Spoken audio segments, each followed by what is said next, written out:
Good afternoon, ladies and gentlemen. I would like to welcome all of you from wherever you are joining us from to this webinar session. I would like to thank you so much for making time to be with us. We have a very interesting and also packed webinar today. So we're going to try to proceed right away and keep to the time. For those of you that are just joining us, I would like to start by giving you a very quick introduction of who we are and what we are doing with this webinar. My name is Nana Osei. I am with the Secretariat of the African Union Economic, Social and Cultural Council, ECOSOC.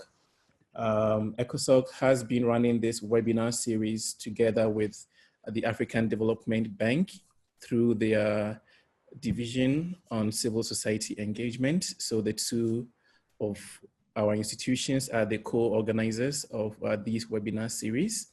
The main objective of this series is to really take information about the COVID-19 pandemic down to the African population through our civil society networks. So as a lot of you know, we have the Africa CDC, the WHO, the Ministries of Health of all of our respective member states doing a lot of work with a lot of guidance, a lot of information. So our role is to really provide a bridge to the African people through the networks that we have so they can get access to the right information that they need to keep themselves and their families safe. So this is really the objective of the webinar series. Today's series is number 6. Today's episode is number 6 in the series.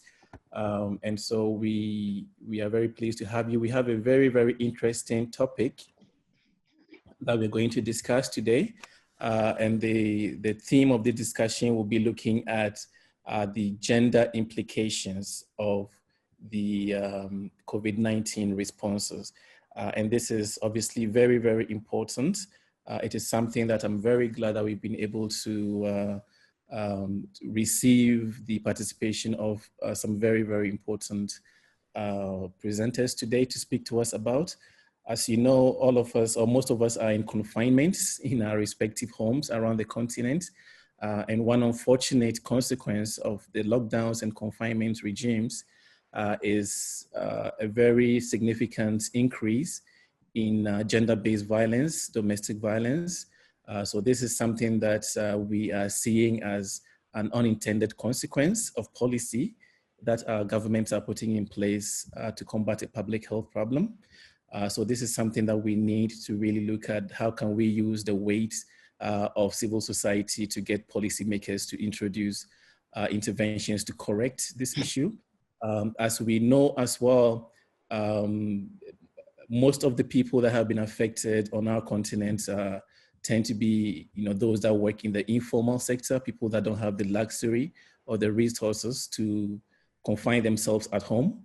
And so they feel the need to have to go outside every day to make a living. And as we know, most of the informal sector is also composed of women.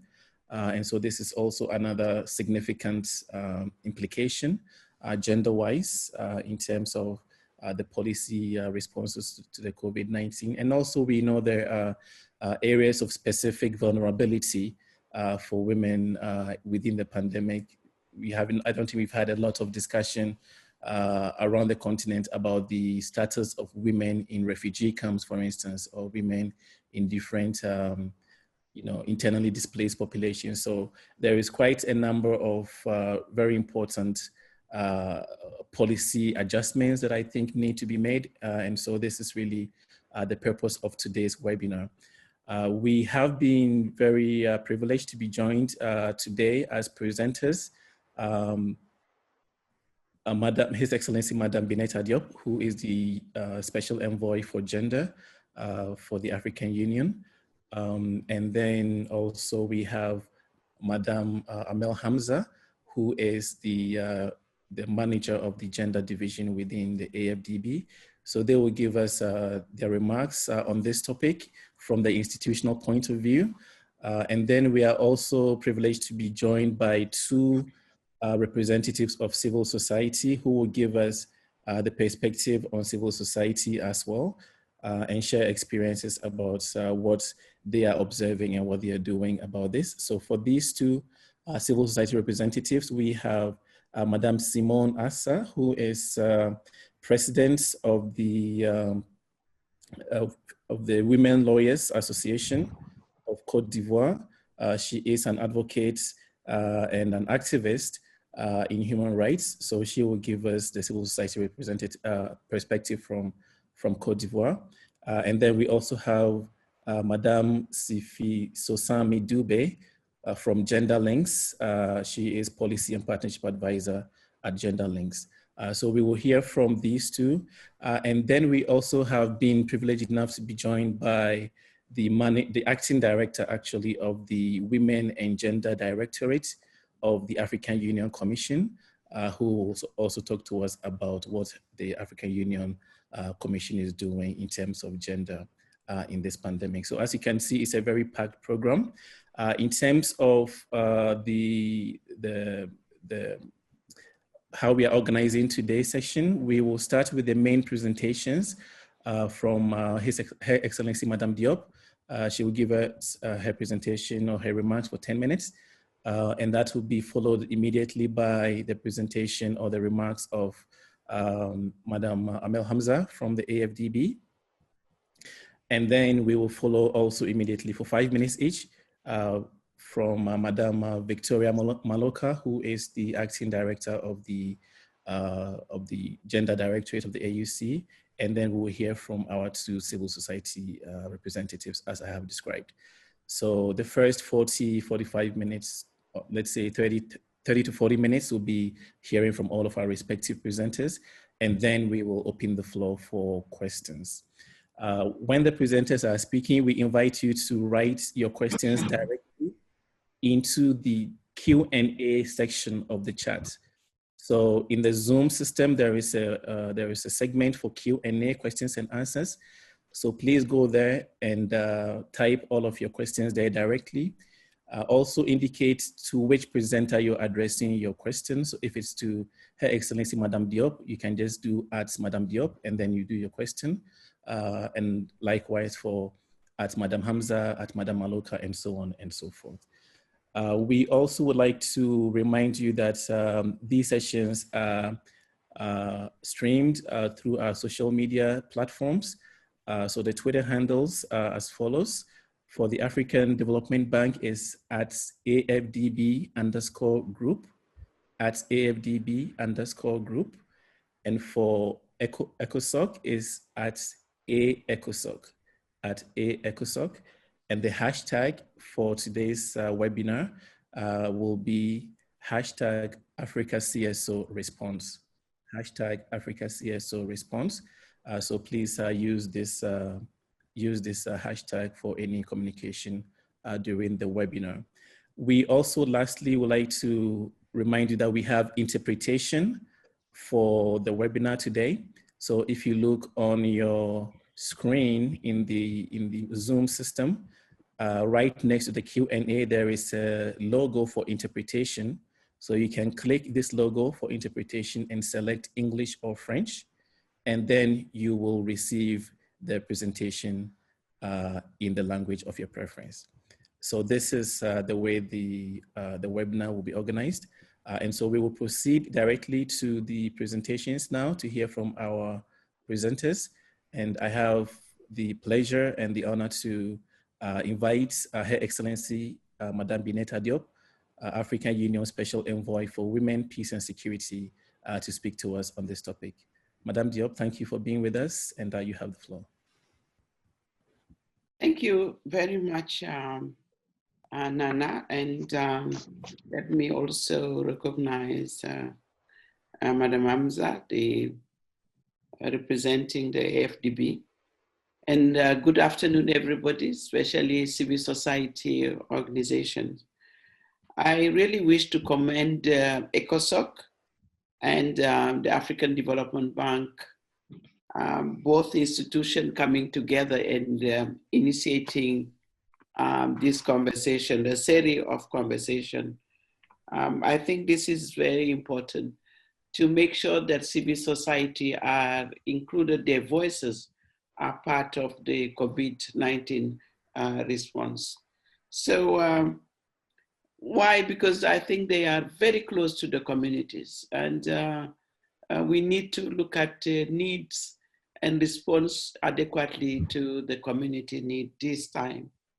Let me also say that the fact that both institutions are working at policy level, but at the economic level, looking into the social impact, but the health impact, I think this is also a milestone that we need to recognize.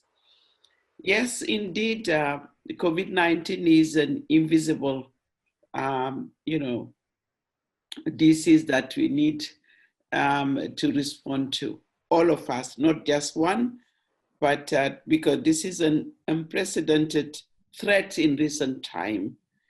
There are a lot of responses going on right now in the world, but what we have seen that these responses fall short of gender consideration. Wherever you look at the policy, wherever you look at the responses coming from all the institutions, we are all trying to catch up. And that's why we said gender should be part and parcel of the scenario planning, the options that we have, the responses and recovery schemes, rather than being an afterthought. I think this is very important. And that's why for me, this webinar can bring some light in the discussion. So civil society, gender, and because we don't have yet all the data that are required, maybe we can also look into the impact itself, how this COVID-19 is impacting and the life of the women, as we don't know how the difference between men and women infected yet. We are collecting data, and civil society have a role to play there, but we need to make sure that we collect the data. They can help the government to do so, but in the meantime, let's look into the impact. So of course, it will help all of us to make sure that this is an opportunity for all of us to look into what everybody called that is going to be a new global order and a new development paradigm. If we say that we need to put the human beings, men and women and youth at the center of the development agenda, it means that we need to have that gender disaggregated data to make sure that our response go adequately respond to the needs of the population. So nobody is left behind. The solution that we might have some, but we need to make sure that we scale them up and respond to the need of those populations. You know, the pandemic has revealed enormous gap in various sectors. I think maybe we keep saying it, the gender expert, the gender advocate, but I think that this is the first time that this pandemic is also alerting us that the human dimension of our development should come at front. The health, sanitation, food, education, security, you name them. They are huge gaps. We need to work on those gaps while we are looking into the more important, preventing the death of our population, especially in our continent. So we need to look at this in our decision-making process, either at the AU, but also at other institutions like UN and AFDB. So let me also say that the key issues that the reports that are emerging, the one that you have highlighted in your introduction is really the domestic violence. It's happening in Europe, but in America everywhere, but also it's happening in our continent. We know that homes have to be safe space. and men have to protect their families. I'm not just saying protecting the women, but protecting their families. And our home should be safe for everybody, children and women. But it appears in the report we are getting every day that there are increased gender-based violence in our communities. The health sector, and really we need to clap. Here where I'm sitting, self-confined in Geneva, we every 9 o'clock we go and clap for the health workers, and in particular the women. We need to clap for them because they are the one representing 70%, more than that, in that sector, facing the death every day and facing the threat of being infected. So we need to see, and what we realize when I look at the televisions and so on, they are not leading. The response are coming from the men again. So we need to see how many women in the health sector, but most of them are at the front of the response to the victims, but not on taking the right decisions in front of everybody. So where is the leadership of women in that response? And it's come also on the government. We were talking just a few minutes ago with the ministers of gender right now, with the gender directorate, but we say that the mechanism that have been put in place, the governance to respond to this, and either in at member state or community level or regional level, the leadership of women are missing. So how do we make sure that they are there? They are most affected. I don't need to come back to that, how they disproportionately being affected in this crisis. But they need also to lead in the responses. They need to make sure that they are at the front. And I think that's why you are having this kind of conversation to look at how we can do it. Let me also touch upon the conflict. As a special envoy of the African Union Commission Chairperson on Women, Peace and Security, that's my area. But while we are talking right now, and I'm sure that our sisters in West Africa, in the Sahel will tell you that Boko Haram is still fighting and it's impacting on the women. Violence in those camps. You go to the northern Nigeria, you go to the Lake Chad Basin and the Sahel region, they are fighting and the women are doubly suffering. Take the case of Libya, where we have migrant workers. You can continue to see that it's impacting also on the children and the women. The DRC Congo in the east. So we need to make sure that what Musa Faki Muhammad have said a few days ago, to say this is the year of silencing the gun. We need to make sure that we stop the war because we have a bigger war to fight. The bigger war, the enemy, common enemy, is this virus, and we need to defeat it. Women are in the camps, refugee. I hear the other day the High Commissioner for Refugee, but also our women, the Commissioner for Political Affairs, the camps, we need to make sure that the women lead even in the camp, the distribution of food.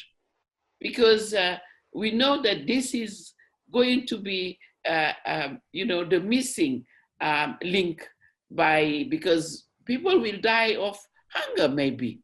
So how do we make sure that the ration that we are giving to women in those camps, displaced, refugee, that women lead in that process as well.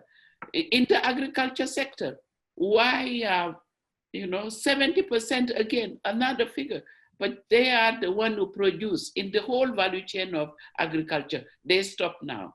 But those who have, again, the products that are available, we are commending our government, recommending them that they use that angle to make sure that the women who are producing can also be part in the chain of distribution right now during COVID and post-COVID, and also strengthen their capacity. The other issues is education. You know, our children are at home right now. Our grandchildren are we equipped enough?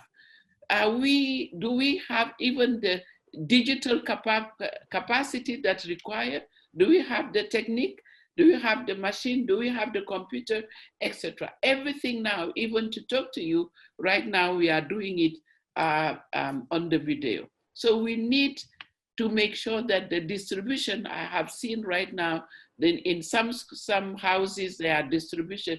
Even in Europe, they don't have enough. It's not an African problem, but it's really the discrimination even in the technology that we are experiencing, and we need to make sure. And civil society have to be at the front of responding on the gaps in digital as well in Africa. So let me say that the ADB, I'm sure, will talk about the issue, the ratio, because what I hear the World Economic Forum, yesterday we were connecting, and to see the GDP in Africa that we were saying is the best in the world, and it was going to decrease right now. And this recession, for the first time, 25 years, Africa is going to face a major recession. This will hit hard the women in the continent. How do we respond to that? So I wanted really to put this issue, but what gave me really the courage is to see civil society response on the ground. They are there, they're not waiting for the government. They want to complete our government to add value to what they are doing, disseminating the right information to say, yes, this is the gesture you need to have to protect yourself. They are there at the front. And I think it's distribution of masks of the material. They are doing it as well. So I really wanted to congratulate CSO and the women-led organization that are at the front and that are doing this work at all levels. So let me again stop there and make sure that, you know, the fund that are going to be, the AU is putting in place funds. I know the UN is doing the same thing. AFDB is going to do the same thing. What kind of percentage we are going to use for the CSO, the women's organization, because we need to support them. When I see the stimulus that are happening in Europe, you know, civil society are not part. They talk about industries. They talk about government companies and so on and so forth. They're talking about the workers. But what about the CSO that are doing voluntary job? So we need to respond to that. And I think this conversation will help us to look at what kind of percentage, how much are we going, and what will be the channel for the civil society to survive the pandemic, because we need their voice, we need also their action. So let me stop here and I'm available to respond to questions as well. Just this is a matter of introduction, but congratulations, African Union, ECOSOC, but also the African Development Bank. Thank you. Thank you so much, Excellency Madam Diop, for these remarks. We definitely will have questions for you in just a little bit. For now, we will move on to invite Madam Amel Hamza, the manager of the Division of Gender of the African Development Bank, to deliver her remarks as well on this topic. Madam Hamza, you have the floor. Thank you very much. Good morning, good afternoon. I'm really delighted to be here today. And we discuss a very important issue, that gender and the COVID-19. I think there is a lot of discussion happening why we are discussing that. It's a virus that is affecting everybody. It's a risk for everyone. So why we are talking about gender in this regard. I think for all of us as a gender practitioners, as the gender activists and so on, we need really to make the case that this virus, just like also the other viruses before, it has a tremendous impact on gender or from a gender perspective, it has a tremendous impact on women. And we know, and we, as Madame Diop said, I think women, because of their responsibilities, because of their roles, because our society, how culture is influencing our also access to health, access to education, access to all the social services, how we also women are in the economic front for the informal sector. As you said, the majority of them are there. So the impact of the COVID-19 is really, I mean, it could be taken or should be taken from a gender perspective, because it is affecting women in a different way because of their responsibilities, because of their roles, and because of their status in the society. I think I will not repeat what Madame Diop has said, I mean, in terms of the health, in terms of water, in terms of education, and so on, because all of us, we know that, we read, but we need to advocate hard to our different stakeholders and to the decision makers. I like the comment very much of Madame Diop about the representation. Women are not represented really in all this decision making in terms of the pandemic, in terms of the responses, and so on. So, and you know, from a civil society point of view, if you are not represented, I mean, your voice is not heard. So I think this is a very important comment that we should take, all of us as a different stakeholder, of how we really make sure that actually women's voices are heard. Even when we come for the gender-based violence, if their voice is not heard, then we cannot do anything about it. We have to work together to make their voice is heard. This is one thing. My second point is actually, yes, we talked about the responses and what the response is currently in the continent. And I see that actually we can differentiate between the immediate response, because there is an emergency now, emergencies that we need to respond to food shortages, we need to respond to lack of water, we need to respond that the lack of livelihood, which is all of them affecting also women and their families. So how we respond that in the immediate while we're looking ahead of us.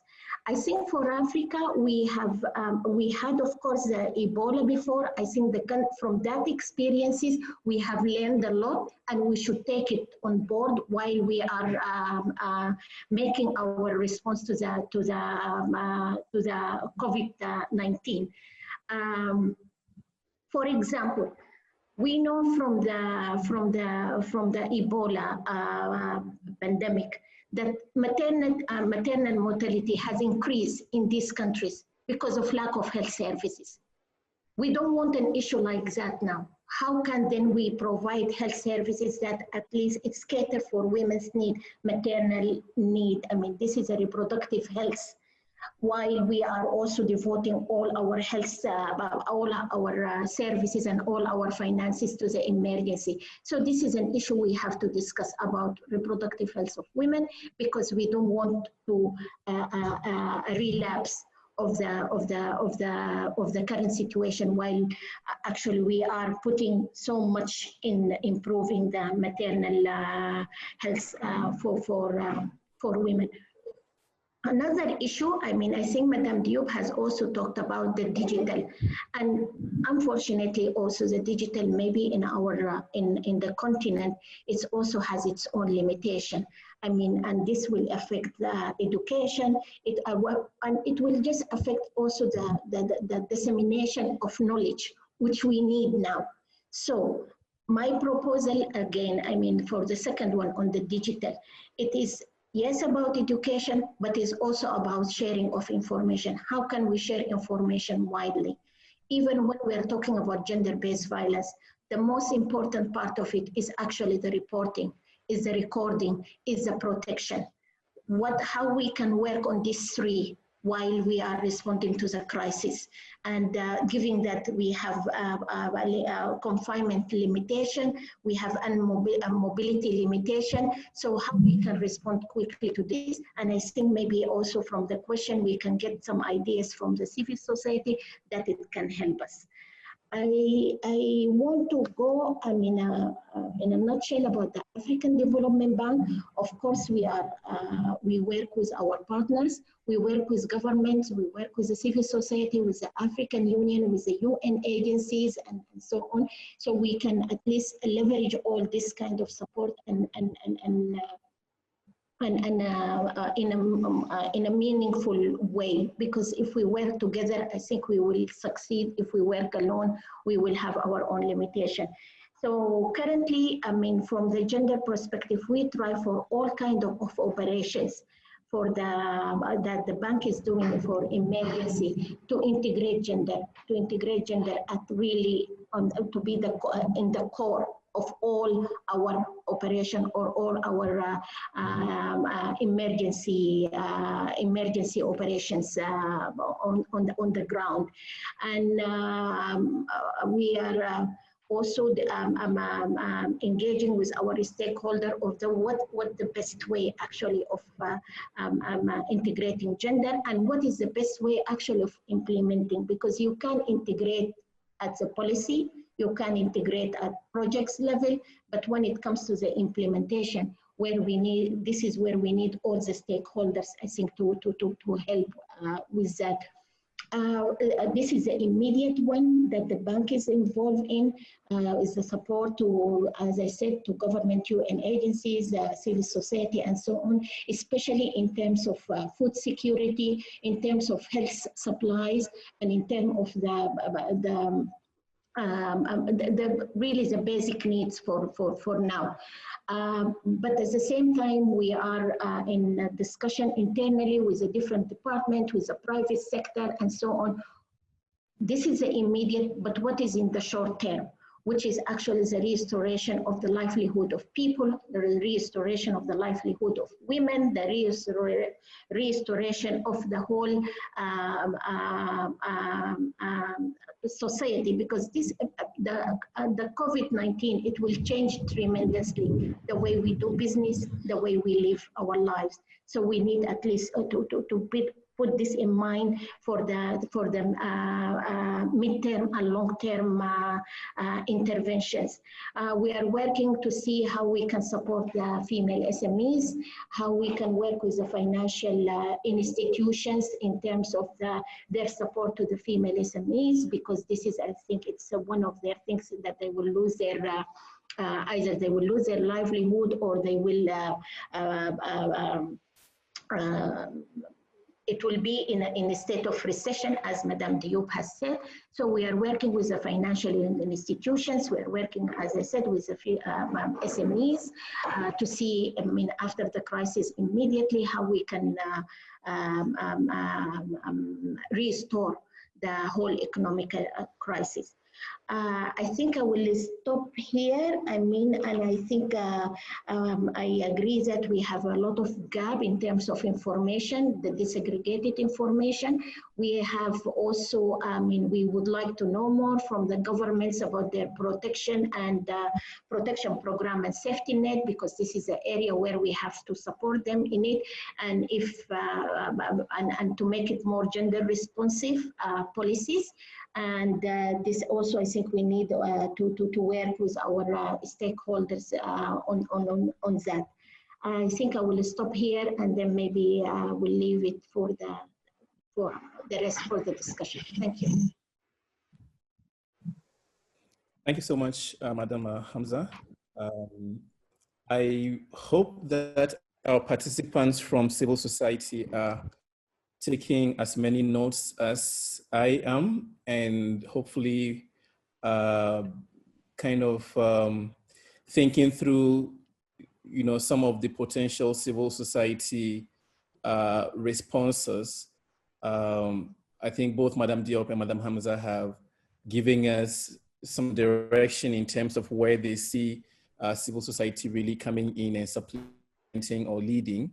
And so I'm hoping that we are also kind of thinking through how we can organize ourselves as civil society to provide really tangible and concrete ideas to support what is being done institutionally, both at the AU level and at the AFDB level. So let's keep this in mind. It could be also something that you contribute in the Q&A. You could just have ideas that you type in there as contributions that we can also take and learn from. So we will move on to our next speakers. It appears as though we don't have Madame Maloka with us yet from the Gender Directorate of the AUC. Yeah. Unless I'm mistaken. Oh, She's excellent. Online. She's online. Great. I'm right there. Okay. Victoria, how are you? I'm very well, thank you, Nana. Good to see you.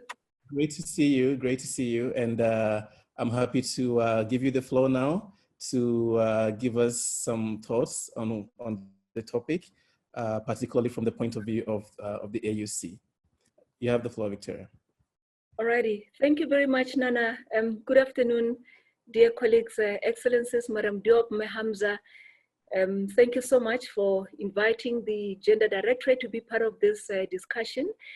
And I really wish to congratulate the ECOSOC and the AFDB for this very, very timely webinar.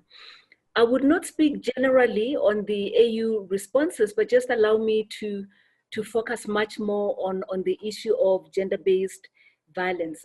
But maybe before I do that, let me just mention that really consistent with our mandate to promote the integration and mainstreaming of gender equality and women's empowerment in the work of the AU, we developed guidelines to enhance awareness about the impact of COVID-19 on gender equality and to support gender responsive responses to COVID-19 in the continent.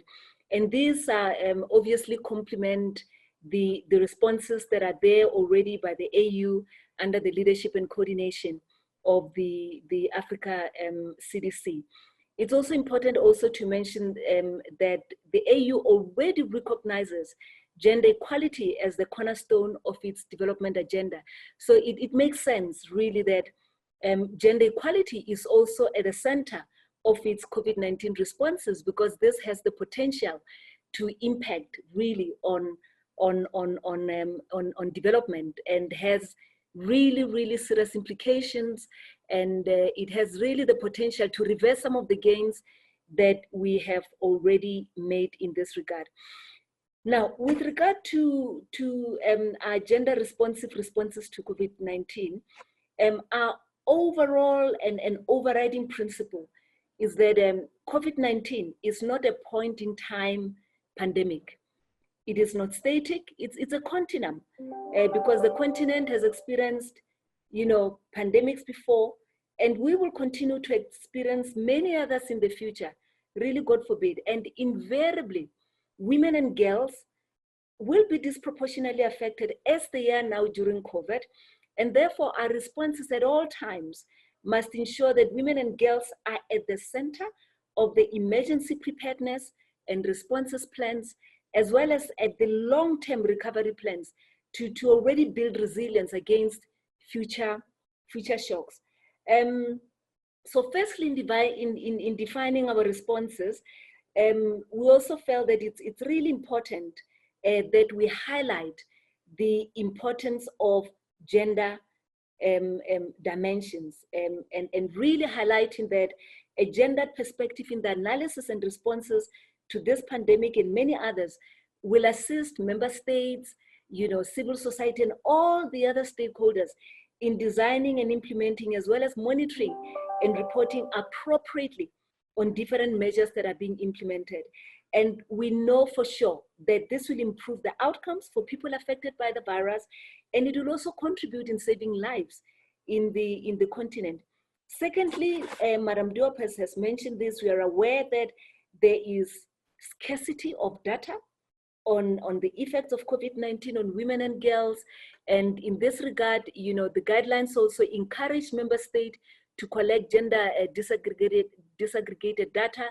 We're also supporting RECs to collect data on COVID-19 based on social, demographic and economic variables. and a sensitive gender analysis of the differentiated impacts of the pandemic on women and men in the various regions. Thirdly, and much more specifically, I would like to talk to the issue of gender-based violence. Our guidelines request budgetary allocation, special budgetary allocation from the various special funds set up by the AU, for example, the AU COVID-19 Response Fund, as well as the Solidarity Fund for rapid responses to GBV. We're also mobilizing, in addition to that, resources from our other partners, for example, that funds that would have come to the AU should then be diverted directly to member states to address gender-based violence. We're encouraging the funds to be used, of course, for different responses, including, national responses and implementation of innovative and impactful strategies to protect women and girls from GBV. We've made a few proposals, and some of these member states are already implementing, others have not, but we're encouraging that those, for example, who have not yet set up free hotlines, they should do that, to report domestic violence and any other forms of gender-based violence. Excuse me, I need to mention that yesterday when we had our internal AUC meeting, we were shocked to learn that early child marriage is still continuing. So as we are dealing with the pandemic, girls continue to be married off, So really there has to be serious, vigilance and multi-sectoral responses to ensure that women and girls are protected. We are encouraging, Madam Hamza, you just spoke about information. We are saying to member states, don't stop on information. And awareness raising campaigns should actually intensify, and not only on domestic violence, during lockdowns, but broadly on gender-based violence. We know in other areas, women would want to go out and buy something, and then they might be attacked in the process, and so on. We're also requesting establishment or strengthening existing emergency shelters, the safe houses, and one-stop centers for supporters, or rather for survivors of GBV, and also for member states to really continue and intensify psychosocial support for women who experience GBV. We are also mindful of the fact that, there are also psychological impacts, of this pandemic on women, the lockdowns and others, and compounded, of course, by GBV. There has to be really support at different levels, of support in that regard. Within the police sector, we're also requesting that special units should be established if they are not there yet, and those who are there, they should be strengthened with domestic violence understanding, and really, so that there's empathy, there's more understanding during this COVID-19 period. And we are not leaving out the judiciary. We know over the years we've been saying courts needs to be supported, magistrates, prosecutors need to know more about this. This is the time to intensify all of those mechanisms that we put before, to raise awareness, to ensure that those who are sitting at the desks of our judicial institutions really know that there's a scourge of gender-based violence that has increased during this period, and they also have to come into the table. And really, this is a multi-sectoral approach. Civil society are critical because they are on the ground. They know what is happening. There's a need for, for concrete partnership with the member states, with the RECs, with the partners, private sector, international development partners, to make sure that we all fight this thing together and we complement each other's responses. We also are requesting that perpetrators of violence, should receive a speedy prosecution, because some of them live with the women at home. Some of them live with the children at home, the girls that are being molested, so it's really important that we don't leave out the issue of prosecution out of this. Fourthly and lastly, our guidelines request investment in women leadership and recognition of their crucial contributions to COVID-19. Madam Diop has already mentioned the meeting that we had with some of our ministers. This is still a gap, you know, and this is one area where we really have to push to make sure that women are there. They form part and parcel of all the mechanisms that are established to prevent, contain, and end the pandemic. You know, they have to be part of the task forces. They have to be part of the committees. They have to be part of all the mechanisms. And, you know, maybe let me stop here and, you know, really, again, congratulate ECOSOC and FDB. And I'm happy to contribute further later in the discussion. Thank you so much. Thank you so much, Victoria. I am so happy that you're able to join us. Forgive my having spoken out of turn, saying that you were not around. But we're happy you could join us. Now we can have a transition from the institutional perspective into the civil society perspective. I think we've heard quite a number of proposals already from our distinguished speakers about how CSOs could contribute from their vantage point. So we can proceed now to hear from our two civil society representatives quite briefly, and then we can then launch into the Q&A after that. So now we can invite, I'm very happy to invite the first civil society representative, who is Madame Simone Assa, who will be speaking to us from Abidjan, Côte d'Ivoire. She is the president of the Women's Lawyers Association of Côte d'Ivoire. Simone, vous avez la parole. Merci. Merci. Je suis à mon tour ravie d'être à cette conférence. Je représente plutôt l'Association des femmes juristes de Côte d'Ivoire, dont je suis la présidente et non les avocates de Côte d'Ivoire. Donc, je vous prie de rectifier. Il s'agit donc de l'organisation de la société civile, Association des femmes juristes de Côte d'Ivoire. Cette association, juste un mot sur l'association qui existe, qui a été créée en 1984, qui existe depuis donc 36 ans en Côte d'Ivoire, qui a le statut d'observateur auprès de la Commission africaine des droits de l'homme et des peuples. Donc l'association lutte pour la réduction des inégalités hommes-femmes, travaille dans le cadre de l'accès à la justice en Côte d'Ivoire, de la vulgarisation du droit et promeut les droits des femmes et des enfants. Pour arriver, elle est composée donc de magistrats, avocats, etc., de juristes. Et il est demandé donc à l'Association des femmes juristes d'intervenir sur la problématique des violences basées sur le genre dans le cadre du confinement en Côte d'Ivoire. Et j'indique d'entrée de jeu que cette question est essentielle. Elle est primordiale dans les temps où nous sommes, parce qu'il y a une recrudescence des violences basées sur le genre, avec le confinement des populations, avec la fermeture des écoles, aussi bien les femmes que les enfants sont exposés. Et les catégories de violences basées sur le genre que nous notons en cette période, je me limite à la période compte tenu du temps, il y a les agressions physiques, les agressions sexuelles, les viols. Donc les victimes, aussi bien les femmes, les jeunes filles, qui subissent des viols et des violences conjugales.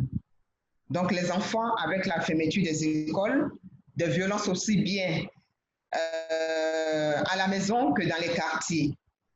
Alors, au niveau de l'Association des femmes juristes, la prise en charge s'est faite en 2 étapes. La prise en charge juridique et la prise en charge judiciaire. La prise en charge juridique est assurée dans les cliniques juridiques dont dispose l'association. Il y en a 12 sur le territoire ivoirien, avec 2 cliniques mobiles qui sont des véhicules qui servent à sillonner les communes et les villes pour les sensibilisations. L'association a donc une couverture de à peu près 15 régions en Côte d'Ivoire.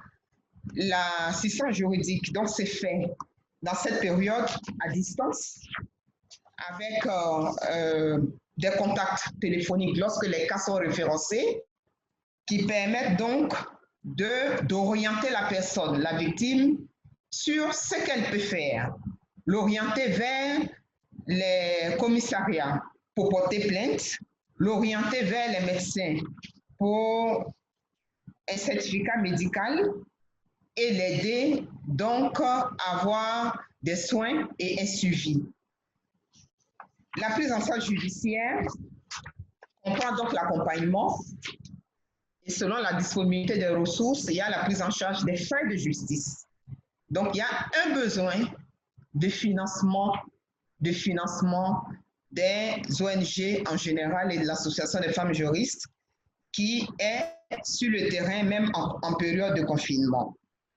Nous travaillons donc en collaboration avec les structures étatiques.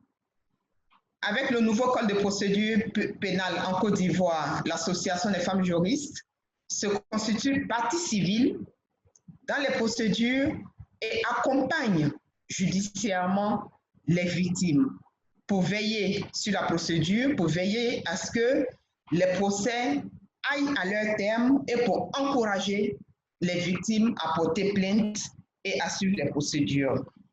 Je vous parle donc, l'association travaille en collaboration avec la coordination nationale de lutte contre les VBG, qui est composée des différents représentants des différents ministères ivoiriens, de la police, de la gendarmerie et des plateformes de la société civile qui travaillent dans ce domaine.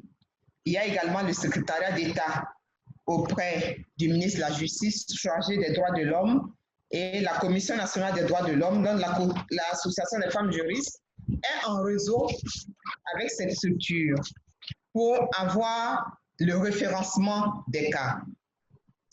Je vais parler de 3 cas particuliers dans cette période, dans le mois d'avril, que nous avons reçus et que nous avons suivis. Une jeune dame de 34 ans qui a été victime de violences conjugales à son domicile, à 21h du coucher, où elle ne pouvait plus sortir et avoir de l'aide. Elle a été agressée par son partenaire, son ex-partenaire, qui s'est donc introduit dans sa maison et qui l'a agressée à l'aide avec un couteau. Elle a eu des blessures, elle a eu plusieurs coups et elle a été référencée. Donc, les faits se sont produits le 14 avril. Nous avons été informés le 15 avril par la coordination ivoirienne des défenseurs des droits humains et nous sommes rentrés en relation avec cette jeune dame pour l'orienter vers le commissariat le plus proche de son domicile. Ce qu'elle a fait, elle a porté plainte. Le lendemain, nous avons été avisés de ce que la plainte a été retirée parce que les parents, la famille donc du jeune homme agresseur ont fait des démarches pour un règlement amiable. Et avec la pression de la famille, la pression sociale, la jeune fille a retiré sa plainte. Nous l'avons quand même référencée au ministère de la Famille pour qu'il y ait une prise en charge psychologique. Nous avons eu 2 cas de viol d'enfants, le 9 avril et le 13 avril. Le 9 avril, c'est une mineure de 10 ans qui a été violée dans le quartier par un cordonnier coiffeur et les faits ont été dénoncés à la police par la mère. Là également, nous sommes entrés en contact avec la famille pour accompagner la mère dans sa plainte. Le deuxième cas de viol, une fillette de 13 ans, les faits se sont produits le 8 avril.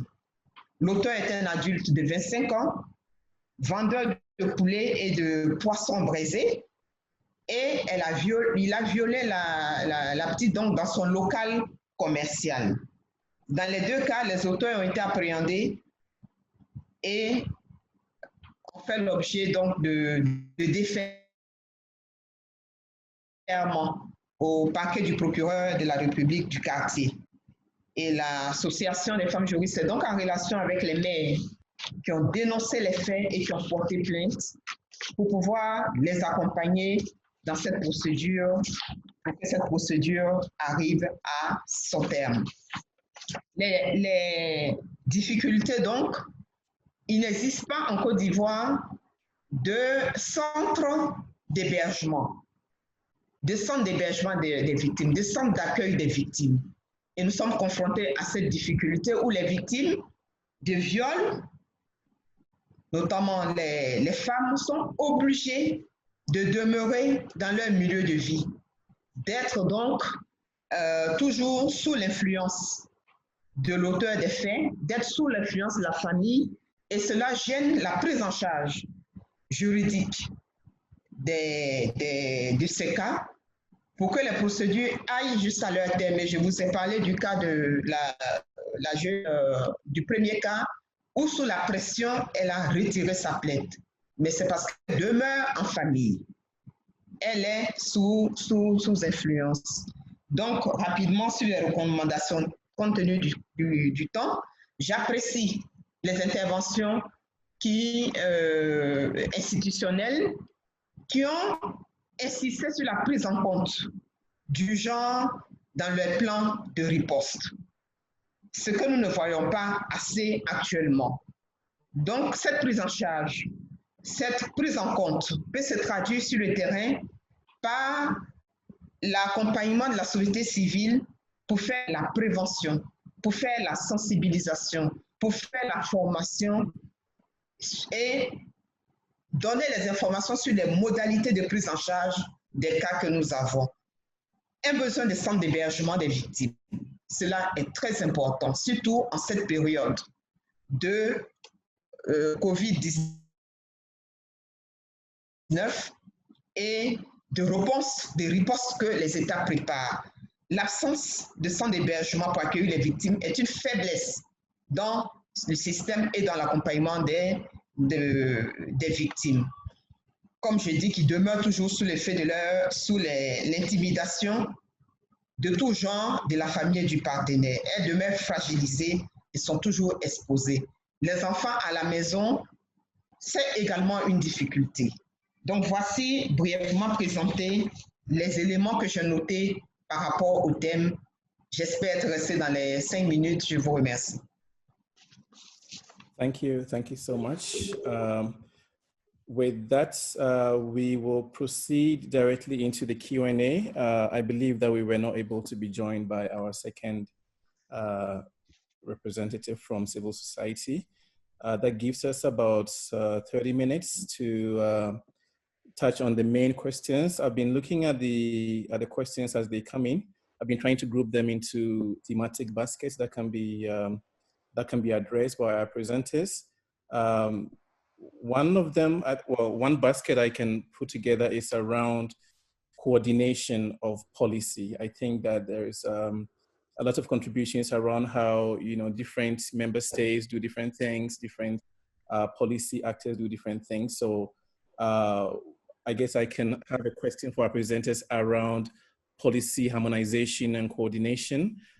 What would be your advice to us in terms of how we can help ensure a coordinated response or harmonized response across all of our different member states? Maybe Madame Diop, you could take this one on, if that's okay. And then for Madame Maloka from the AUC Gender Directorate, there's a lot of interest in accessing the guidelines, actually not only from the participant, but from us as well. I think it can be very useful as tools for advocacy, for instance, within civil society. So that would be interesting if you could point us towards those resources. as well. And then for Madam Hamza, there is a lot of interest around what's the, if there are any facilities or opportunities in terms of funding mechanisms within the bank, specifically to support CSOs working on some of the issues that have been identified in this call. So we could start with Madame Diop. Thank you so much. It was good to hear what the experience in Ivory Coast, and I have been following also, listening to what Victoria have said, but Madam Hamza as well, which have come with some pieces, some avenue to respond to this on a more coordinated manner. I think that when I look at what is happening globally, I say that it's very difficult in terms of coordination globally. It's really when it comes to the UN, when it comes to WHO, when it comes to and I could see that Africa have started really than any other body to coordinate. I should say that.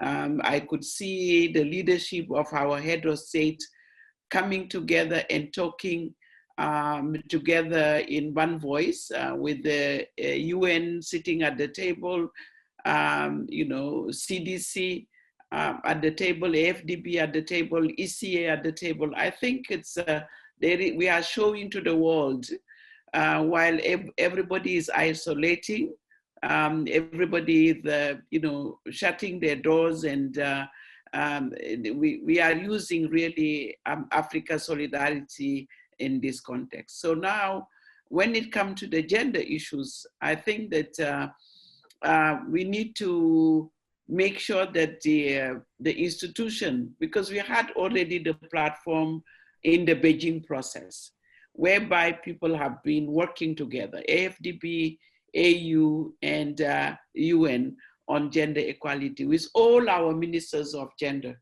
So I should say that there are different layers, when it comes to head of states and government, I'm seeing progress that have been made in coordination in the platform. When I look at civil society, I think it is a more difficult one, but now that I see UN coming together with the AU and ECOSOC and the AFDB to say, okay, let's work together to bring the voice of civil society at the place, I think it's fantastic. In the meantime, when we look at the gender aspect, I see the same way that Victoria, the Gender Directorate, and the ECA and UN Women all together coming and working on the gender equality, and WHO, of course, on the gender equality. So now is how you have that platform, the platform to come together, all of this initiative, to have a knowledge platform whereby we are going to share the great expertise, because you listen to what is happening in Cote d'Ivoire while looking at the questions. I could realize, for example, in Rwanda, I visited a few months ago, the one-stop center in Rwanda, where they are really already responding. They have the safe space where they can give legal services and where the victims can be kept, and so on, psychological support. I have seen somebody proposing that we need to have a compact which deal with psychological support, which go with legal support, which go with economic, etc. So I think one of the baskets that Gender Directorate will establish is not the fragmented responses, but how do we make a basket where we can give to our head of state to say which will be meeting. And I think that what ECOSOC is going to do is the outcome of our discussion today will go to the head of state, to the ministers of gender, STC, to the ministers of foreign affairs, but also go to the head of state so they can apply. So you will tell, somebody have also said, yes, sometimes we have a lot of decision taken at the AU level, because we take decision, we take the issues from civil society, from women's, from the young people, and the issue of youth is very critical, because they are the post-COVID are them, they are even the COVID response at the front, but we need to have them as well. So when I look at all these responses that we are putting in place, I think it's very important that we put all these responses together on a platform of knowledge where people can also share. We don't implement. The one who implement are head of state. The African Union does not implement. Implementation is at the local level. And what we have seen from really the example of Cote d'Ivoire is a great one, to say how the Women Lawyers Association are following the issue of gender-based violence themselves, monitor it. They don't want AU to come from Addis and do it for them, but they are saying, AU, take the right policy, make sure that the head of state adopt those policy. We will be on the ground to monitor what is happening on the ground, and we make sure that we report back to the AU. So now is the AU to do the naming and shaming, to say to some of the head of state or government, you have not done it, or you have done it, or you have shared it. So I think people need to understand the role of our institutions who are taking policies, who are giving the resources to our government, and now the issue is how those resources are going to trickle down to the civil society. That's the big issue, that for the civil society, like the Lawyers Association, who are right under, that we build the centers for them to make sure that the centers are available. So we need to make that advocacy work and make sure that it happens everywhere, especially in this time. So I think coordination is building the platform, all of us sharing knowledge and experience, disseminating the policy, and making sure that each action are reported, monitoring, collecting data, monitoring, evaluating, and making sure that everybody get the information and be the policewomen and policemen to make their government accountable. I stop there. Thank you. Thank you so much, Madam Diop. Actually, something very related to your last comment in terms of reporting and sharing and disseminating. I'm looking at some of the contributions from civil society, and there's a lot of interest around specific ideas such as establishing hotlines within the community, so that women can, not just women, activists of all genders can actually report instances of gender-based violence, for instance, or even, as Victoria mentioned, other practices that we are trying to root out, such as child marriages and so on. So maybe that could be something that we also look at organizationally within the union, to see if there are any opportunities to collaborate on mechanisms like that.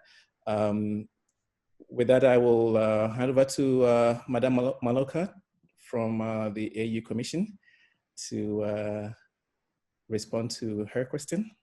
Thank you, Nana. We will post the guidelines on the AU website. There were a couple of things that we were clearing, because we've been receiving also a lot of suggestions and a lot of inputs, things that really make a lot of sense that were initially not on the guidelines. And it's important that I also need to mention that we decided that this is a working document. It is what will guide us as we go along. The outcome of this is that we will then produce a much more evidence-based report, probably before the end of, it has to be before the end of June. So the guidelines that you are going to receive is really to allow us to have conversations and to receive more information, and especially on things that are happening on the ground. We will be meeting, I mean, it's more or less the same format as the ECOSOC and AFDB have, you know, of webinars with different stakeholders. Like we started with the AUC and the ministers, and we will be meeting with different stakeholders really to make sure that we understand what is happening on the ground. We hear what is happening on the ground, and we're able to feed all of that information back into the AU so that in case there are any policy gaps, we're able to advise on how those policy gaps should then be closed. But also to use, like Madam Diop said, to also make sure that the best experiences like what we have just had in Cote d'Ivoire, we're able to share them with others and replicate them somewhere. And so really the document that we'll be sharing with you is to make sure that, you know, we start the conversations, and then we elicit more ideas and comments, so that when we have a much more evidence-based report, it is strong, and then it is based on what everybody would have contributed. Thank you, Nana. Thank you so much, Victoria. Madam Hamza. Thank you very much. I think I wanted to, if you allow me to say something in the coordination, and then I will come to the civil society engagement and the ADB. It's just that I would like to add to Madam Diop that with the coordination, I think we have really to see, because it is not going to be just COVID-19, as we said that there were crises before, and hopefully there will not be more crises than this one. But I think as the African Development Bank, the African Union, the civil society, all the stakeholders, I think we need a mechanism, a strong mechanism of how are we going to respond to crisis from a gender perspective. Because I think this is where it is lacking. We know how to respond to crisis, but the gender perspective, it's just like it hits us every time that there is a crisis. Oh, wow, there is a gender dimension to it. I think we need systematically to see how we are going to address the gender dimension of any crisis in the continent. Okay, as for the civil society, I think the African Development Bank, I mean, I think most of us, all of us, we are aware of the mandate of the African Development Bank. We work with governments, we work with the civil society, we work with the UN, because we know that, I mean, alone we cannot achieve anything. So we work through with all the partners. With the COVID-19, I think the crisis is so big that it requires an involvement of every one of us. And in here, specifically the civil society, because you are close to the community, you are there, you have as well a direct link with the community and in the different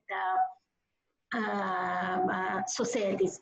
As for the accessing of funding, I think I will just try to leave Zainab, the division manager of the civil society, to talk about the access of the funding and the current work with the civil society within the COVID-19.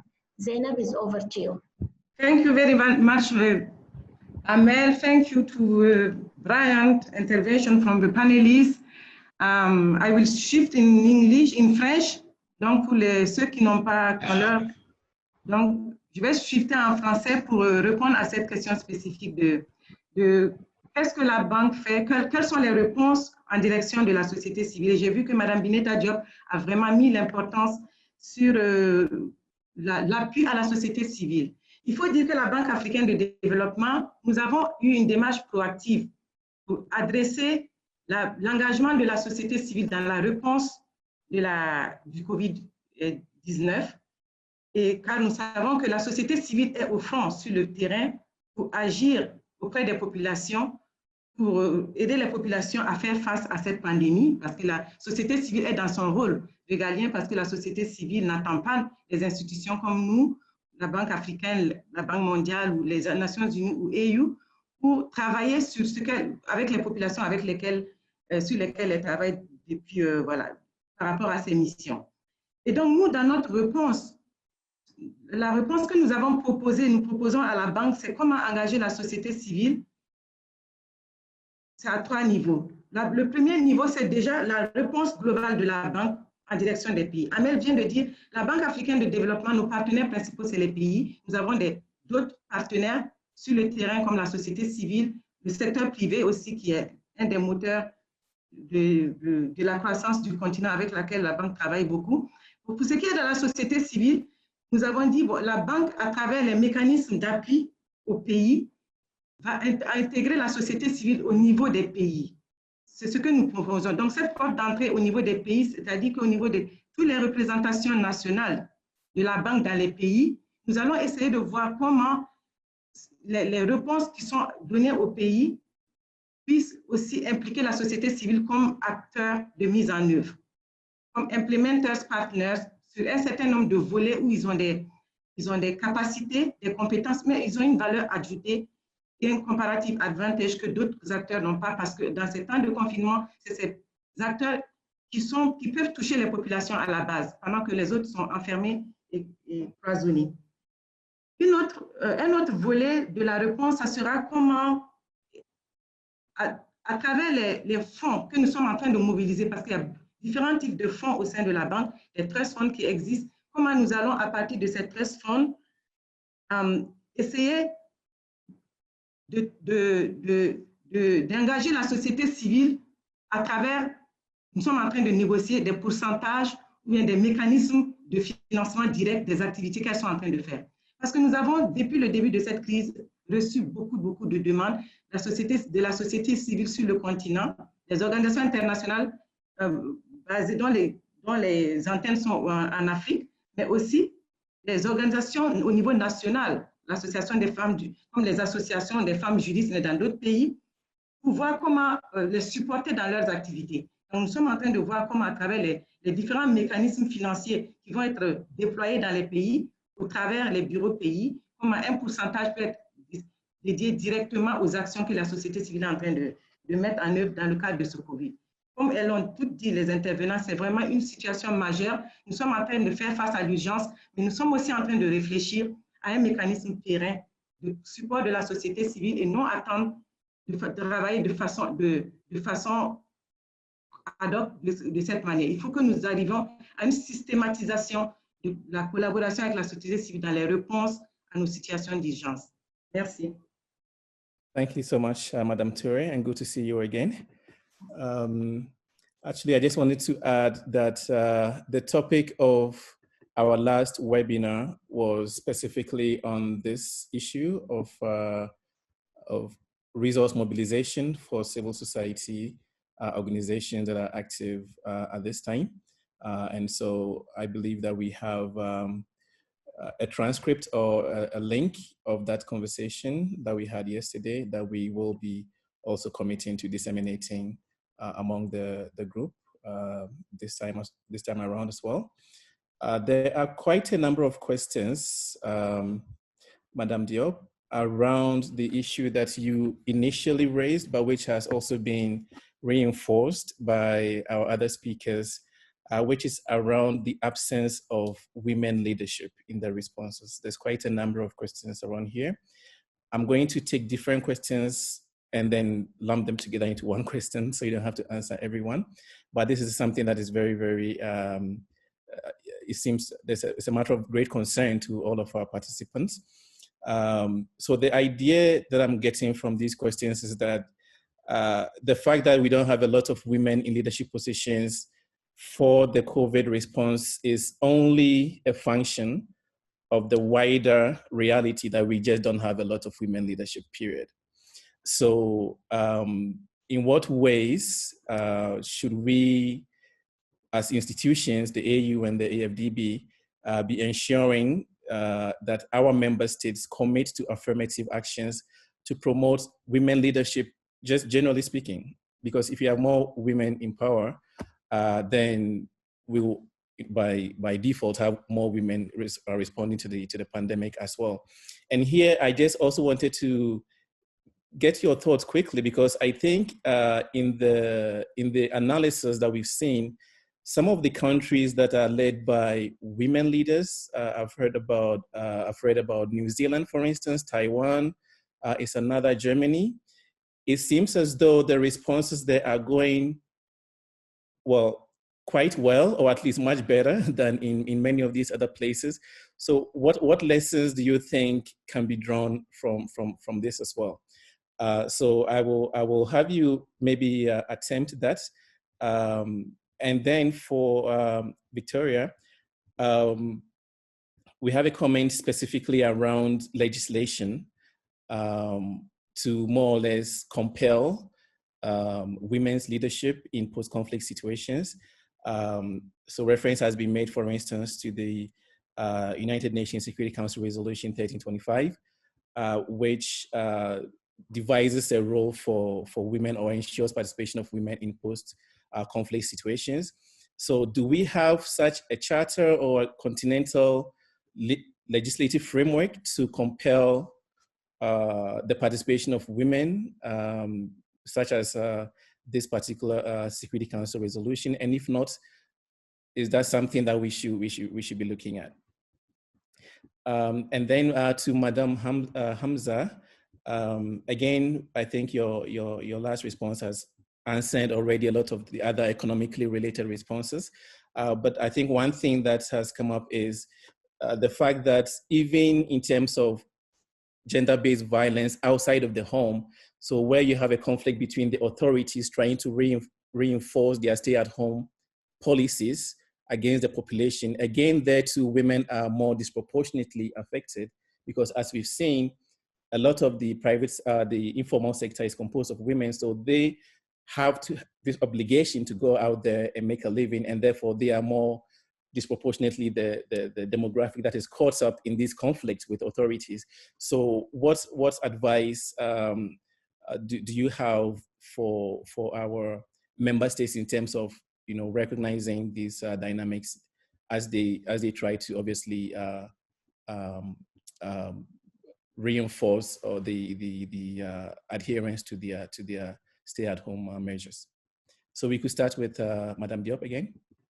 Thank you. I have been reading most of the questions that are very interesting.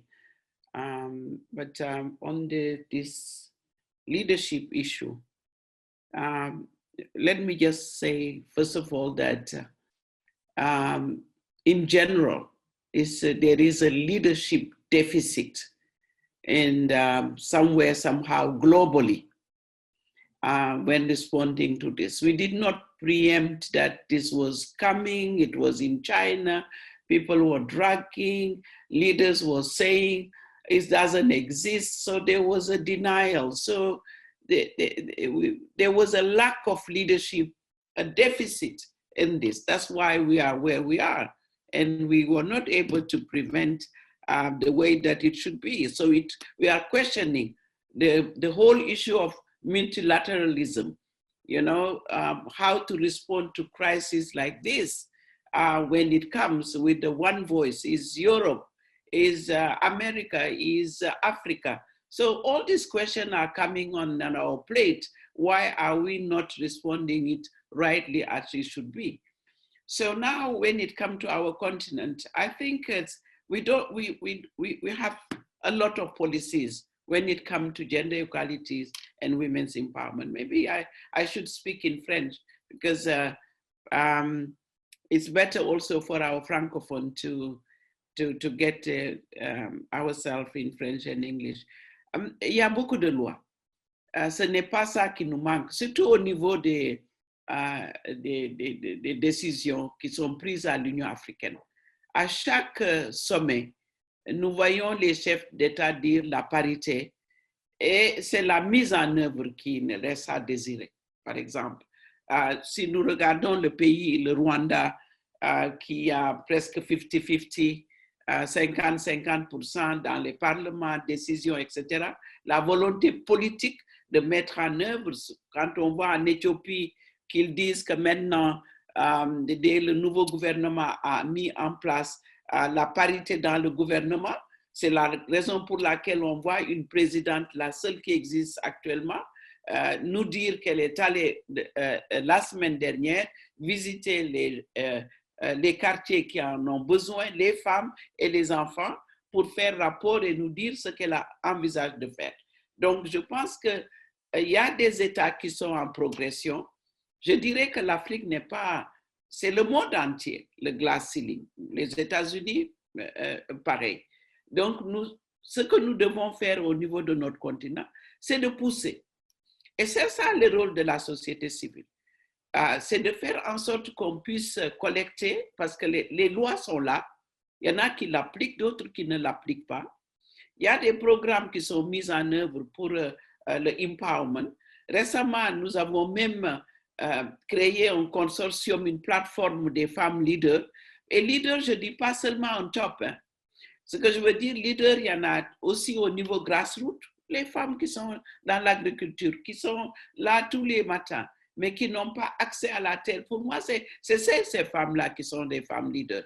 C'est elles à qui nous devons donner les moyens pour pouvoir répondre. Donc, ce leadership-là, on devra d'ailleurs le revisiter. Qu'est-ce que nous entendons après COVID? What does it mean? Parce que nous avons vu que nous avons failli de répondre aux basic needs, à ce que nos populations veulent. Qu'est-ce que nos populations veulent réellement? C'est la santé. Mais nous savons qu'actuellement, nous avons un déficit énorme sur la santé. Nous avons un déficit énorme sur l'éducation. On a un déficit énorme sur l'eau, l'électricité, etc. C'est ça le leadership. Le leadership qu'on veut, c'est de répondre aux besoins des populations. Donc ce déficit-là, il faut qu'on y travaille. Je pense que les leaders les plus hauts sont interpellés de cela. C'est vrai, c'est bien d'avoir des infrastructures énormes, magnifiques. Il en faut. Mais il faut équilibrer, il faut mettre des priorités. Le COVID est venu pour nous montrer les gaps de leadership et nous savons que ce leadership devrait venir aussi des femmes et c'est ce qui adviendra qu'on devra mettre les jeunes et les femmes. On l'a mis dans beaucoup de politiques, la déclaration solennelle, l'agenda 2063, partout on a dit en avant les femmes et les hommes. Maintenant, nous devons nous organiser, la société civile et les femmes et les jeunes, d'avoir les coalitions. Par exemple, on vient de lancer la coalition des African Women Leaders Network, le réseau des femmes, la plateforme, je dirais, des femmes leaders en Afrique, qui sont les jeunes, les femmes de la base, ce n'est pas seulement les 5 chefs d'État qui existent maintenant, les formes et les présents, premiers ministres, nous en avons beaucoup. Les femmes ministres de Finances, ministres des Affaires étrangères, ministres de la Santé, etc. Il y en a. Ce n'est pas suffisant. Ce que nous voulons, c'est que ces femmes-là soient devant et je suis sûre que Victoria va organiser les ministres de genre. Il faudra aussi organiser les ambassadeurs à Addis Abeba, femmes, il y en a aussi un grand nombre. Les femmes également qui sont ministre des Affaires étrangères, etc. Il faut que tous ces secteurs-là se mettent ensemble autour d'une plateforme. Donc, pour moi, leadership, et dans la société civile également, le leadership doit être là. Nous avons des réseaux qui sont avec ECOSOC, par exemple, GMAC, Gender is my Agenda Campaign Network, qui fait le monitoring de ce que l'Union africaine fait. Nous avons des réseaux qui sont importants comme Femnet également, qui travaillent avec les Nations Unies. Il y a des réseaux qui sont là, qu'il faut mobiliser pour qu'il y ait des coalitions. Donc la plateforme que ECOSOC et ADB, avec les Nations Unies, les 3, vous devez mettre cette plateforme pour la société civile qui nous permettent d'échanger, qui permettent aussi de partager et qui permettent de répondre à cela. Peut-être Victoria va parler de l'agenda de paix et sécurité. Je la laisse répondre. Nous avons mis en place un mécanisme de monitoring et ça pourrait également aider sur les questions de violence qui sont la plupart des questions. C'est cette question de violence faite aux femmes. Qu'est-ce que nous devons faire? Donc, je laisse la parole à Victoria. Thank you very much. The volume was a bit low. I missed some of the issues that Madam Diop raised, but the question was about the issue of legislation on women, peace and security at the national level. Am I correct? Yes, it was a reference to a UN Security Council resolution, which obliges or compels the participation of women in post-conflict situations. So the question was whether we have something equivalent at the continental level, and if not, should we be looking down that road? Okay, fantastic. Thank you very much. I need to say that, and I would also invite Madam Diop to share. As you know, Madam Diop is the Special Envoy on Women, Peace and Security. So this is something that falls squarely within her mandate. So I would mention that at the AU level, we've really built an extensive body of instruments and the policies that not only support the women, peace and security agenda in the continent, but generally the AU's gender agenda. And I'll just give a few. You know, we know very much about Maputo Protocol that also promotes the effective and equal participation of women in governance, in the economy, in social issues and everywhere. You know, Maputo Protocol is obviously our main continental legislative framework, you know, demanding the participation of women. And it is what we also call our Bill of Rights for Women. So that's our very first framework. And secondly, we have what you call the Solemn Declaration on Gender Equality in Africa. And with the Solemn Declaration, the important thing about it is that it has a clear article on women, peace and security. And member states are required on an annual basis to submit reports to the to the African Union Commission on how, or no, actually to the African Union, to the Assembly of the African Union, on how they have implemented the different articles of the Solemn Declaration, including the one on women, peace and security. And of course, 1325 is also one of the, Resolution 1325 is also one of the key instruments that the African Union has incorporated in our women, peace and security agenda. And we have, at this case, or in this or this time, you know, we have been engaging with member states to submit the national action plans on 1325. I don't quite remember the statistics, Madam Dio, but I think the last time I checked, we had about 26 reports of member states that have submitted or that have developed their national action plans. And obviously, when you develop a national action plan at a member states level, our expectation is that you are also considering issues around the participation of women. And it is not just about, you know, women being included in a piece of paper, but they have to be effectively and equally and fully included in all the mechanisms of the management, the prevention, and the resolution of conflicts. So perhaps let me leave it there, and should Madam Diop have anything to add, I would welcome that. Thank you. Maybe on that particular question of 1325, this year is the 20 years anniversary of 1325. Africa has an agenda that women, peace and security that my office, as Victoria have rightly said, is leading for the implementation of member states. Right now we have almost 27 countries, 26 to 27 countries that have adopted national action plan. And some countries are on the second generation. And this issue of violence against women, not just in conflict, but for prevention measure is included.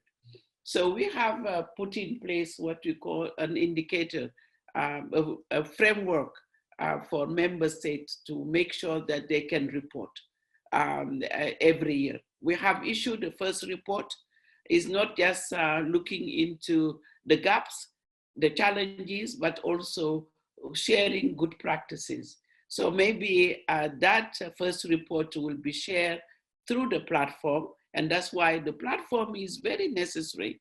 And I appeal to the civil society to continue to question their government. Those who don't have national action plan, for example, the region now, the RECs have also regional action plan on women, peace and security. So we make sure that every region have action plan, but also every nation have now more than ever. It's not about war. Before people say it's because you have conflict that you need a plan. But now you need a plan and crisis, humanitarian crisis is within that. We cannot neglect that. It's not just conflict, it's about climate. These are new things that are affecting the conflict. And I think that's why Moussa Faki and also Secretary General Guterres of the UN, both of say silencing the gun now, but making sure that we give priority to the population to respond to climate, but also to the issue of humanitarian. And I'm sure that ADB will talk about some of the fund they have put in place. Victoria, the gender director, have a good fund for women. You need to disseminate information. The ECA have also created a fund for women, Africa Women Leaders Fund, but also AFDB have AFAWA.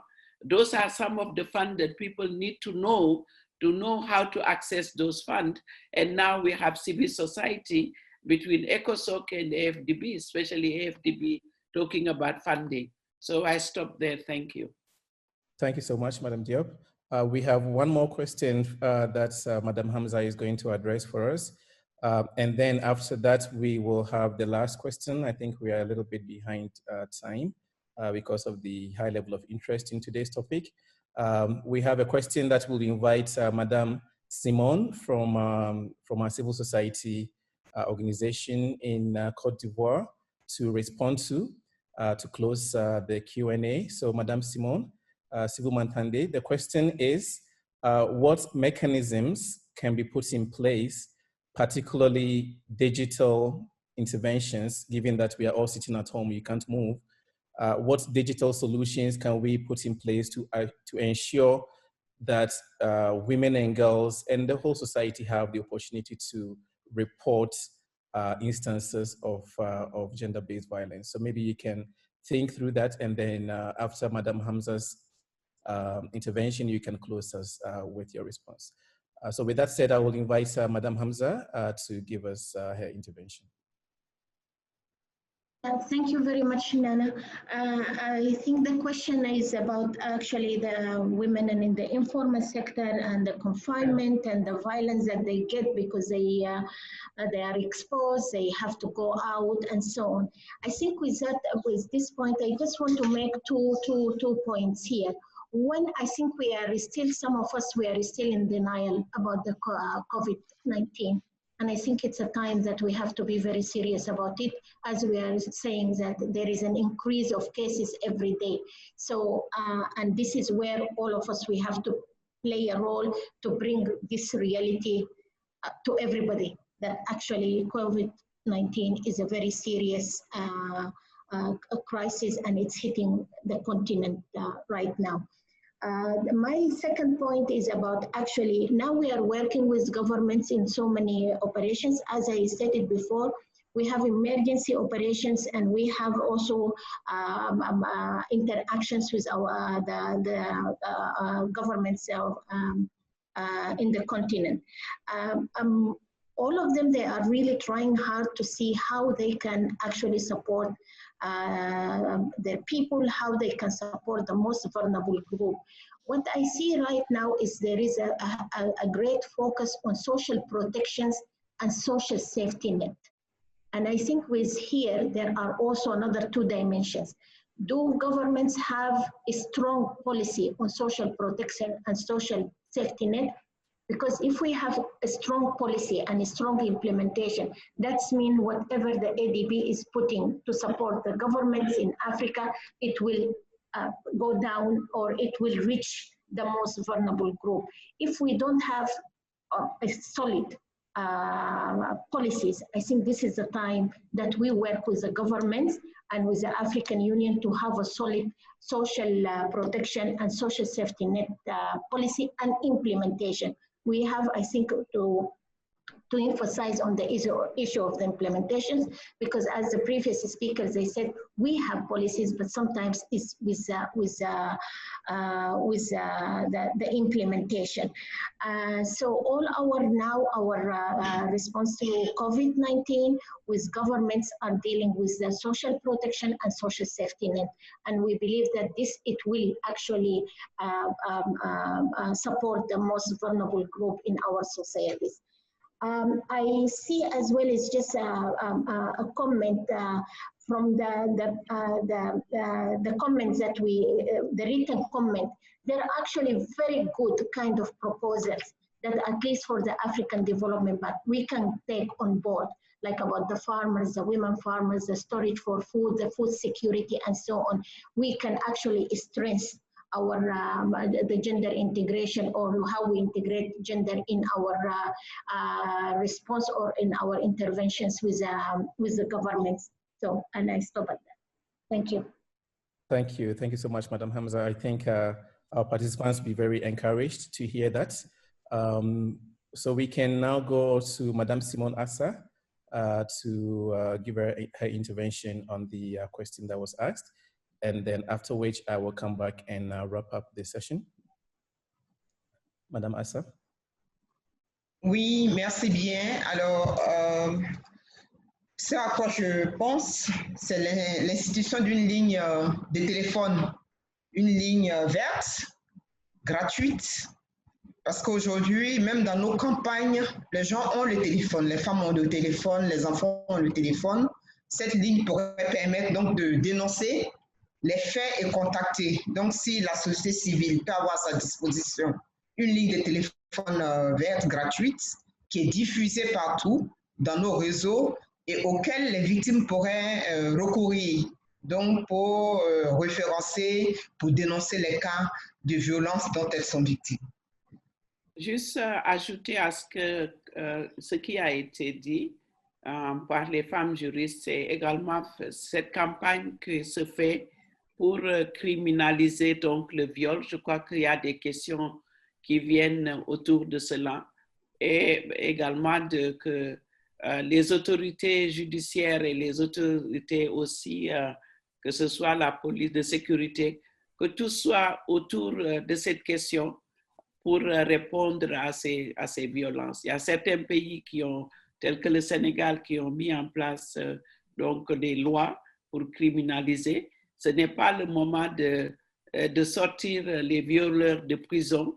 C'est le moment de donner le signal très fort et aussi d'accompagner les familles.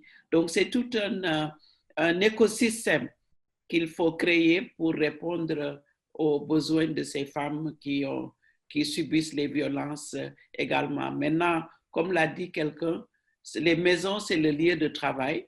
C'était le lieu de travail des femmes qui n'étaient pas payées. Maintenant, c'est le lieu de travail des hommes et des femmes, et que tout le monde doit être payé de travailler à la maison. Donc, c'est ce que COVID nous montre, tout ce que nous avons dénié avant, mais maintenant, il nous montre que c'est la réalité et nous devons répondre à ces réalités. Merci. Thank you. Thank you so much, Madame Diop. So I think looking at the time, we will bring the interventions to an end here. The webinar will be closed formally by Madame Zeynep Toure, who is the head of the division for civil society engagement at the African Development Bank. Before she closes us, the head of secretariat of the ECOSOC, Mr. William Kuru, will have a few words to close us. So those will be the two last interventions we will have. From my own point of view, I would absolutely like to thank all of our presenters, namely Madame Diop. We really appreciate your time. We really appreciate the availability that you've made for us.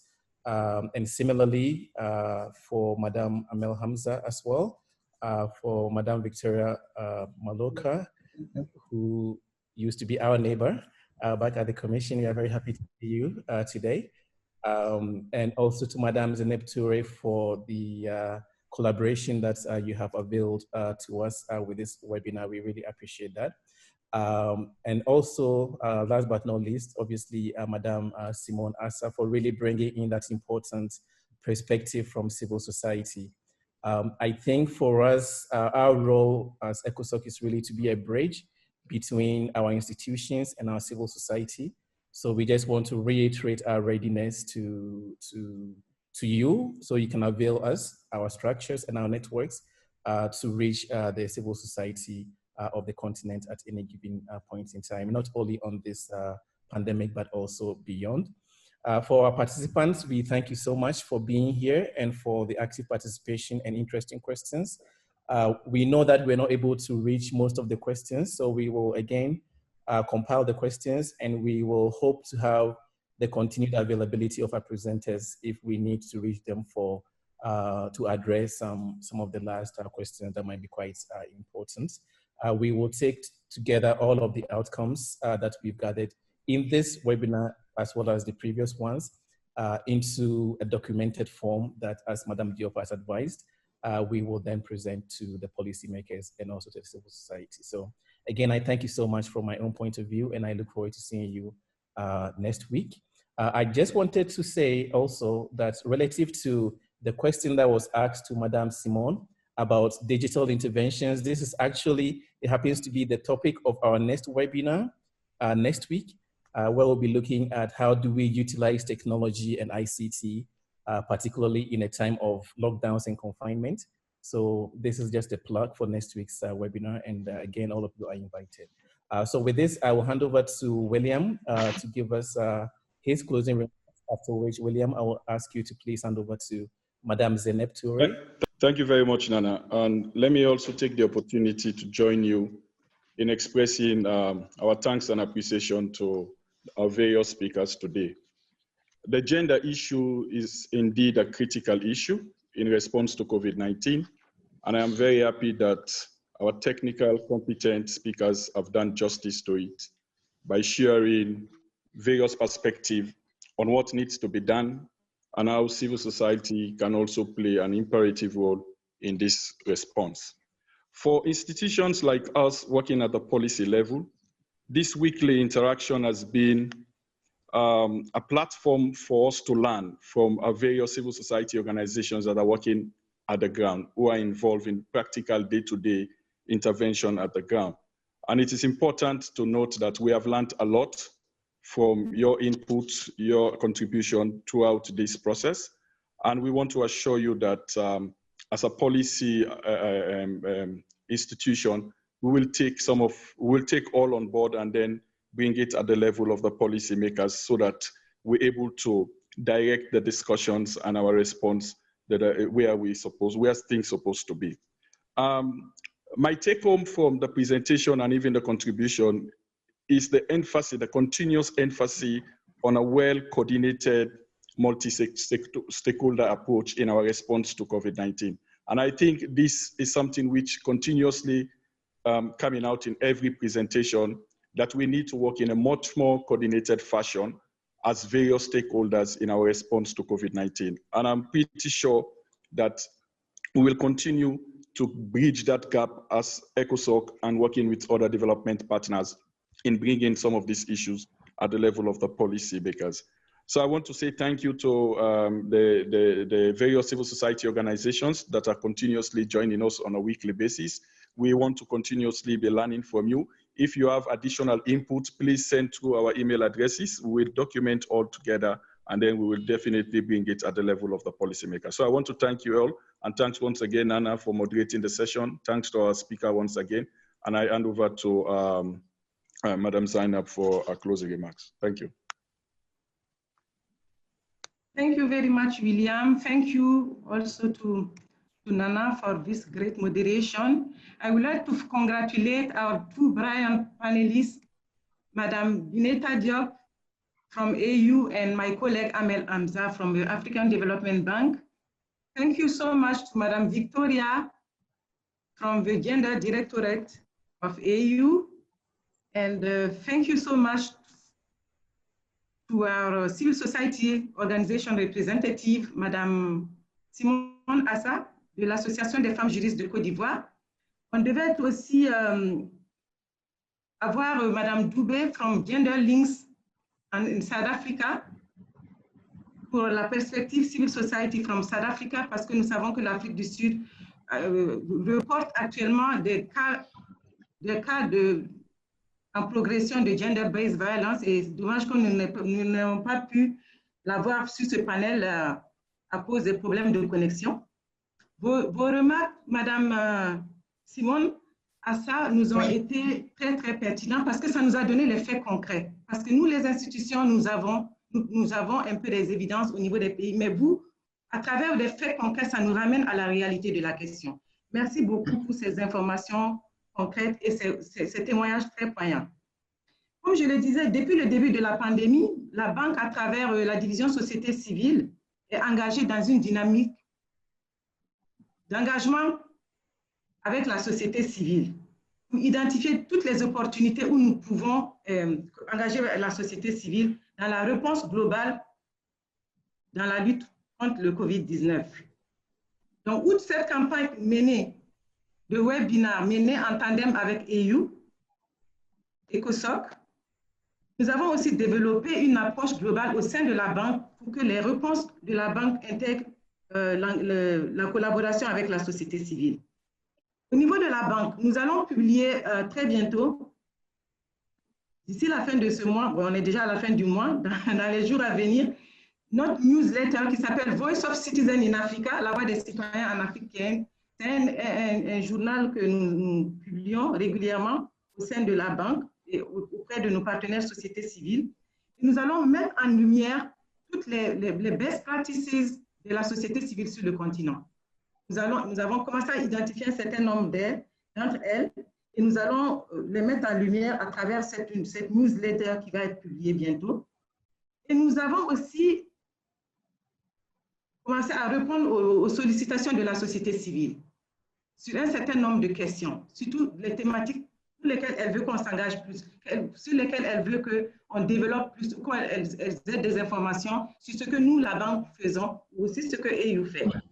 C'est le cas, par exemple, de cette session aujourd'hui sur le gender mainstreaming. Cette session a été demandée par la société civile, comme celle de la semaine dernière sur resource mobilisation, etc. Donc, nous essayons de répondre à vos questions en termes de demande, d'information et de connaissance aussi de ce que nous sommes en train de faire à travers sur le continent. La question spécifique du genre dans la crise du Covid, comme l'a souligné tout le monde dans cette discussion, est une préoccupation majeure et doit être intégrée dans les réponses que toutes les institutions doivent avoir. Les pistes de travail, j'ai pu résumer un certain nombre de pistes de travail, pas exhaustif, hein, mais ce que nous retenons, c'est Women in Leadership. Je crois que Mme Binetia Diop a vraiment insisté sur ça dans la réponse. Comment il faut avoir un leadership gender dans la réponse globale du COVID. Et une des pistes qu'elle propose, c'est comment organiser une plateforme continentale qui intègre toutes les parties prenantes, les gouvernements, les institutions, mais aussi la société civile. Et donc ça, c'est une des pistes sur lesquelles nous allons apporter une réponse particulière, très intéressante. Une autre piste, c'est un peu tous les needs of gender disaggregated data, les données sexo-spécifiques pour informer la réponse. Il faut que nous travaillions de manière proactive, effectivement, pour pouvoir adresser les problèmes sur la base des connaissances. Et la question des données désagrégées du genre sur la question du COVID est fondamentale. Ce qui nous permettra, à moyen terme, de travailler sur les questions de genre dans le cadre du COVID. Et je crois que ma collègue Amel a bien noté cela parce que ça fait partie la question des données fait partie de son mandat. Bien sûr, en collaboration avec EU, avec SIA, la Commission économique pour l'Afrique. Nous avons aussi entendu parler, une des pistes qui vient aussi, c'est le financement direct à la société civile. Comme on le disait, la banque travaille actuellement à mettre en place un financement. Nous ne l'avons pas de manière spécifique. Nous sommes en train de voir comment, à travers les différentes réponses, nous allons pouvoir avoir quelque chose pour la société civile, mais c'est des discussions. Mais définitivement, c'est une des pistes sur lesquelles nous devons accélérer pour avoir des résultats.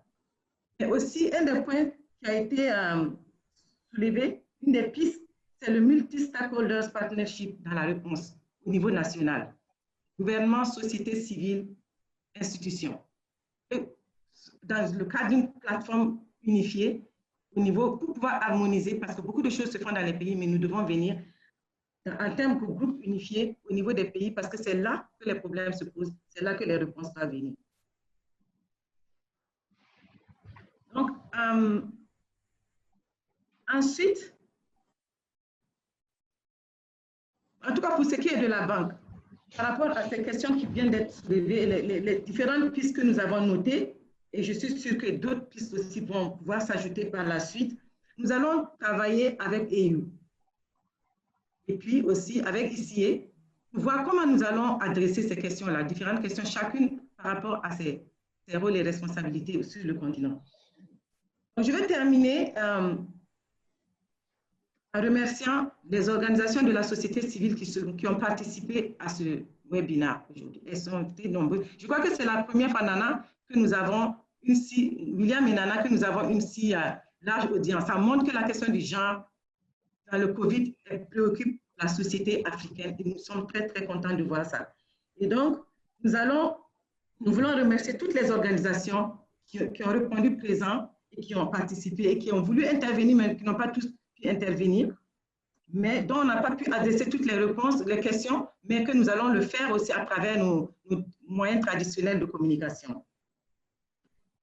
Bien sûr, les efforts pour vaincre le COVID doivent être inclusifs et nous sommes ravis que la société civile veuille travailler avec nous, institutions, pour que nous apportions une réponse globale à cette pandémie.